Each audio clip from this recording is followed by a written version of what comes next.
Welcome, everyone, to the very first episode of Nobu with Nobu the All-American Shaman. Today, we're going to get into the basics of what is a shaman and what kind of work they do. So first, I'd like to welcome Nobu to the show. He will be our shaman along this entire journey that we have together on this podcast. So I wanted to thank you, Nobu, for dedicating the time and attention and intention toward this pursuit of sharing your insights, knowledge, wisdom, and information from these other dimensions that are new to myself. And I will be a student along with you, the audience, along this journey as we learn about the world of shamanism. So welcome, Nobu. Thank you for having me, brother, and thank you for bringing me along on this journey. And maybe we could just start, in your experience, what do you do in your work as a shaman? What are some of the basics? So some of the basics of shamanism are restoring positivity to people, places, and things, and removing negativity from people, places, and things. And that's a very, very basic reduction of shamanism. But that would be the most dense way of putting it. Can I ask a clarifying question on that? When you're saying positive and negative, it makes me think of electrical currents. Is it on a similar type of dimension, or is it maybe more like happy or sad? Could you maybe describe the positive and negative? Yes. So different spirits, different energies. So yes, it could be also reduced down to an electrical aspect, but the historical definition of a shaman is someone who's working with different spirits. So in the astral plane or other dimensions of facilitating these transfers of energy. So for example, if someone is suffering from disease, the shaman could be called upon to help remove that spirit from that person, afflicting that person, that malevolent, negative energy from that person. And furthermore, it's important to look at the etymology of words. So spirit has spire, which is referring to air, like respiration. And so it's also important to note that spirit is always around us, right? So and that also ties into a lot in terms of frequency and the other shamanic practices as well, which I know we'll get into. What are some of the reasons why someone might find themselves in trouble, perhaps with the wrong spirits, the wrong energy, and then need to seek out the assistance from a shaman? It can range from everything from evil eye to negative cords, which can be created through sexual partners, through bloodlines, through social contracts. It also could be picked up just something as simple as drinking at a bar and being around the wrong crowd. You can then invite different energies, again, alcohol and spirits, inviting these different energies into your field or your aura, and then one gets attached and it needs to be extricated and removed. And people don't have the awareness, right, of these things. And if they lack the awareness of them, they cannot certainly manipulate or remove them, right? Like I've always said before, you can't shoot what you can't see, and you can't heal what you can't feel. So awareness, that's also where the shaman, one of the old definitions of shaman is he who sees in the dark. And that's not referring to in a literal sense, although it can be as well, but someone who has inner psychic vision, right? Which some people I'm sure are familiar with the third eye and the potency there. So if a person seeking the healing, maybe they don't even necessarily know what it is that may be wrong with them, like does it manifest in physical ailments or maybe like results in their life, like things not going well? If they're not able to perceive perhaps these things on this other spiritual dimension, is that something that you do as a shaman to scan or assess to see where these negative energies are coming from and how they might manifest? Yes. Usually I just intuitively know. It's not something I have to actively inquire or ask questions to get down to the bottom of it. It's very apparent to me very quickly, generally, what the cause of the symptom is, right? Which most people are fixating on the symptom, but they're not looking at the cause. And allopathic medicine has brainwashed people into that way of thinking, of just treating the symptom. So, for example, if someone's experiencing a string of bad luck, I will intuitively know more often than not, like, well, and if it's like their right, if they're not able to produce or they're having also pain in their right side, I'm like, well, is there a man you have had drama or conflict with recently? And they're like, oh, yeah, like, actually, I have. I'm like, okay, well, what happened? They tell me, I'm like, okay, and then I will proceed from there in terms of removing any sort of cords or attachments, and then also prescribing them aftercare after the session I perform to make sure they don't go back to what made them sick in the first place. Conversely, if someone's having a lot of digestive issues, it might be as simple as me just literally being able to see and feel their solar plexus chakra is not spinning correctly and it's not as luminescent as it could be. And having them eat yellow foods, having them eat fermented foods, having them remove poisonous foods or sugary foods from their diet, things that are feeding candida and parasites, which will then lead to that more bottoms up approach to also healing as well. Right. Yeah, you touched on a lot of different topics that I think we'll get into future episodes, things like chakras and kind of these more energetic side of things on the healing front, and then diet as well. I know we can dive pretty deep into all the different aspects of how what you consume kind of becomes you over time, and vice versa. But you mentioned kind of traditional allopathic medicine and the pharmaceutical companies that typically create medicines based off of petrochemicals and things like that. I'm assuming you don't take that type of approach, and maybe you could walk through what are the tools or techniques or ways that the shaman works as far as healing that are kind of separate from what we traditionally view as a medical system.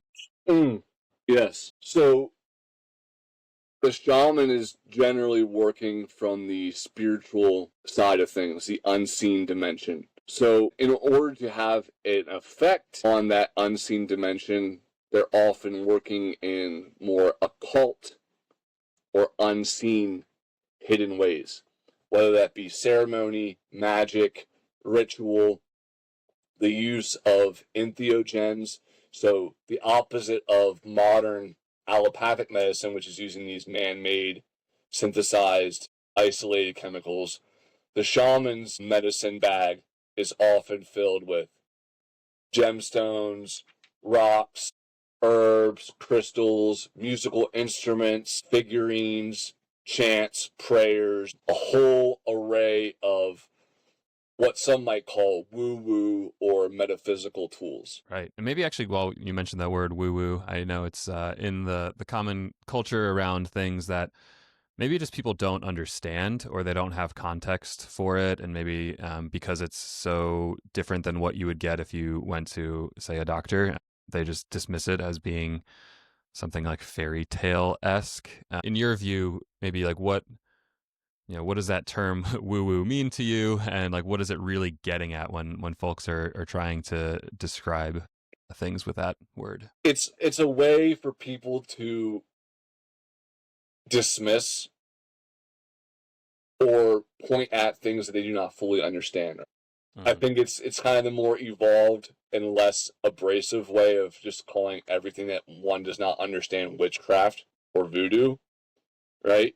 But it's still a way of labeling that which one does not understand or perceive to be valid in the current paradigm. Because again, most people have been trained and taught to only believe what is in the mainstream narrative, and anything that does not go with that, therefore, by their string of logic, must be false. I feel it's important for me to say that everything that I currently do and practice as a shaman, I would have thought was woo-woo or BS a few years ago. And I assure all of you that it is not. It is, reality is stranger than fiction. Truly. Oh, 100%. I would agree with you on as far as my change of perspective, as far as things that I would label woo-woo in the past and dismiss as just being fantasy or made up or not worthy of taking seriously. But I think through personal experience with some of these modalities that I would have dismissed in the past, and just feeling and seeing the results in my own life and my own form has really flipped it on on its head for me, and part of the reason why I'm talking with you right now to help my own further understanding and to help to share that type of experience and get the exposure to a wider audience. That there are some very powerful tools and modalities that exist outside what you may deem as being serious approaches to healing. So maybe we could use that as a segue.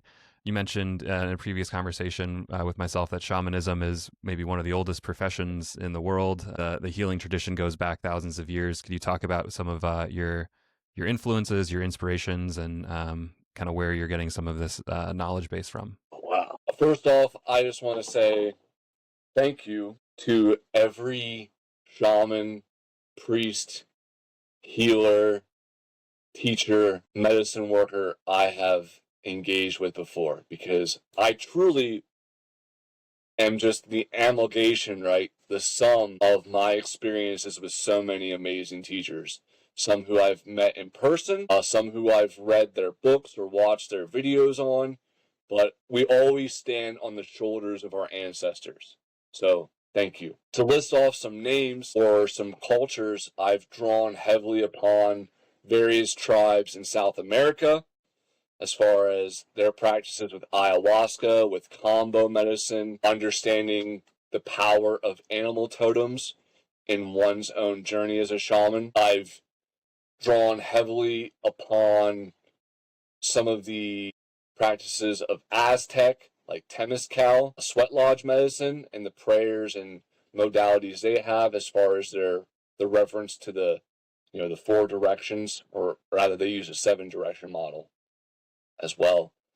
Then also drawing upon, I mean, to be quite frank, I couldn't probably even list all the modalities I draw upon, because I have a very similar approach with my shamanism as I did with my military experience, which we had a phrase in the Marine Corps, which was one mind, any weapon, right? Mm. So having that ability to adapt to any environment, because a warrior who exclusively uses a sword or a rifle or an axe and just boxes himself in to one approach to battle is not a very good warrior indeed, right? And I take the same kind of eclectic style with my shamanism, is I am willing to draw upon any path as long as I find it to be effective. So yeah, I mean, Amanita muscarias from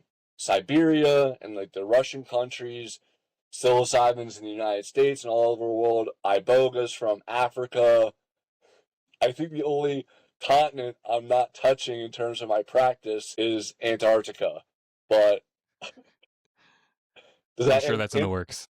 does that sufficiently answer your question, brother? Yeah, I think it really just proves the point that it's a wide universe and a very long history of healers from around the globe that use really any of the tools that God and the universe have put at their disposal and given as a gift to humanity to help healing.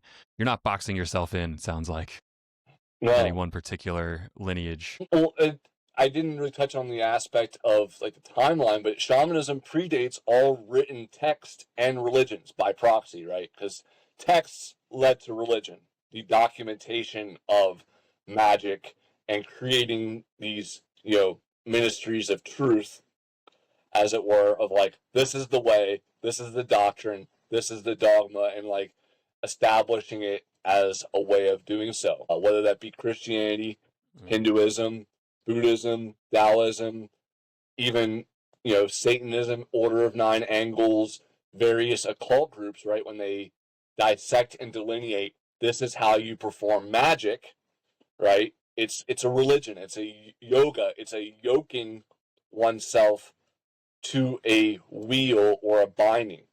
Shamanism does not seek to yoke you. Shamanism seeks to liberate, which is also why I love it so much. It's because it is my goal for every patient of mine that they be their own shaman.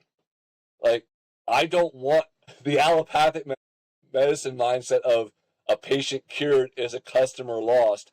It's a complete antithesis of my mindset. I do not want to see people coming back to me for the same thing.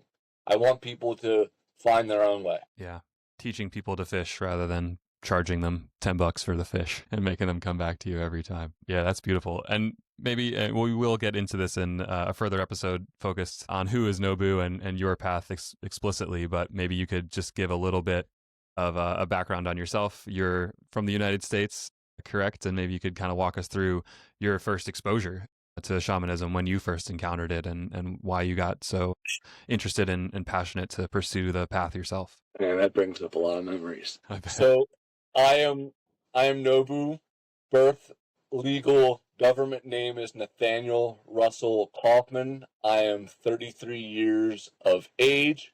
I am a Sagittarius and also United States Marine Corps veteran, certified gunsmith, certified tractor trailer driver, alumni of survival school program, player of many musical instruments, and smith of many words, to sum it up briefly. And as far as how I got into shamanism, is very logical yet very beautiful and poetic at the same time. I was sick. I was very sick. And just like I was talking earlier about these different dimensions of how things play out, right? From the cellular level of the microbiota to the spiritual planes of astral entities and beyond, I was sick in every single way. And a buddy of mine who had experienced ayahuasca in Peru, and I knew him from gunsmithing school, and he was also a veteran as well. He, hit me up one day and said, "Hey, there's this Bufo DMT ceremony in LA. You want to go?" And I was living in New York at the time, depressed, suicidal, addicted to many drugs. And I said, "No, man, I'm good." And he's like, "No, man, I really think you should go." Again, he was concerned for his brother in arms. He knew I wasn't good, right? And I wasn't good for a very long time. I was just spiraling down, just getting worse and worse. And he's like, "No, man, I really think you should go." I was like, "Well, I don't have the money," which wasn't a lie. I was being honest. I didn't have the money to go. 5 minutes pass by. I get this notification on my email. Blank has zealed you $1,000. And he's like, "Get yourself a plane ticket to Texas. We're doing a road trip out to California. You're coming with me." So went out to Texas, saw my brother. We went out to California, and I sat with Bufo Alvarius, DMT, the toad, and I saw the most amazing white light. I dissolved in a way, and I saw life from a completely new perspective. And to break this down as to what transpired, was a lot of these medicines offer people the similar experience as having an NDE, or a near-death experience, or an OBE, an out-of-body experience. And both these experiences allow one to break free of ego, which is the current identity of who I am, or who you are, and thus allows for rapid shifts in reality, right?